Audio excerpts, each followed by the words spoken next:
Hello WhatsApp guys, আসসালামু আলাইকুম। বর্তমানে সবাই জানেন না যে লামহা মিরাজকে ইন্টারভিউতে এবং লাইভে কি বলল, এটা অবশ্যই আপনারা জানেন না। আজকে আমি বলবো যে লামহা মিরাজকে ইন্টারভিউতে এবং লাইভে কি বলল, আজকে আমি এই ভিডিওর মধ্যে সব কিছু একদম ক্লিয়ার করে বলে দেব। তার আগে দয়া করে ভিডিওটা প্রথম থেকে শেষ পর্যন্ত অবশ্যই দেখবেন, তাহলে আপনারা একদম কম সময়ের মধ্যেই সব কিছু বুঝতে পারবেন যে লামহা ইন্টারভিউতে এবং লাইভে কী বলল।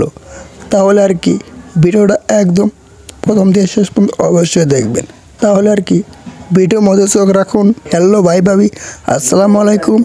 দিস ইজ সওদাগর। আপনাদের মাঝে আমি আবারও একটি ভিডিও নিয়ে চলে আসলাম, তাই এই ভিডিওটা প্রথম থেকে শেষ পর্যন্ত অবশ্যই দেখবেন, তাহলে আপনারা একদম কম সময়ের মধ্যেই সব কিছু বুঝতে পারবেন যে লামহা ইন্টারভিউতে এবং লাইভে কি বলছে। তাহলে আর কি ভিডিও শুরু করা যাক। সবাই বর্তমানে জানেন যে মিরাজের লামহা কোলে এখন অনেক ভালো জুড়ে হয়ে যাচ্ছে, অনেক নাটক করতেছে, অনেক টিকটক করতেছে, এটা অবশ্যই আপনারা জানেন। আজকে আমরা শুনবো যে লামহা ইন্টারভিউতে মিরাজ খানকে কী বলছে, তাহলে একটু শোনা যাক লামহা মিরাজ খানকে কী বলছে। কার সাথে কাজ করতে সব থেকে বেশি ভালো লাগে বলো? আমার বর্ণি মিরাজ।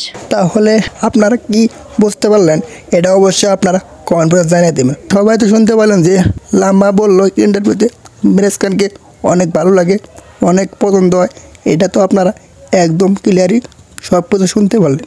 আজকে আমরা শুনবো যে লামহা লাইভে কি বলছে মিরাজ খানকে, তাহলে একটু শোনা যাক যে লামহা লাইভে কি বলছে মিরাজ খানকে, তাহলে একটু দেখতে থাকুন।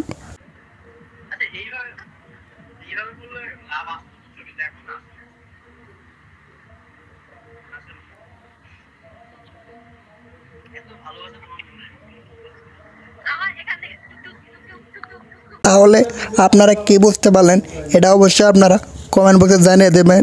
আর আপনাদের মতামত কি, এটাও খুলে আপনারা কমেন্ট বক্সে জানিয়ে দেবেন। আপনারা তো সবাই দেখতে পারলেন এবং বুঝতে পারলেন, এটা আপনাদের কি মতামত হয়, এটা অবশ্যই আপনারা কমেন্ট বক্সে জানিয়ে দেবেন। বাই দা বাই, যদি ভিডিওটা ভালো লাগে অবশ্যই লাইক কমেন্ট শেয়ার করে চ্যানেলটা সাবস্ক্রাইব করে পাশে থাকবেন নেক্সট আপডেট পেতে।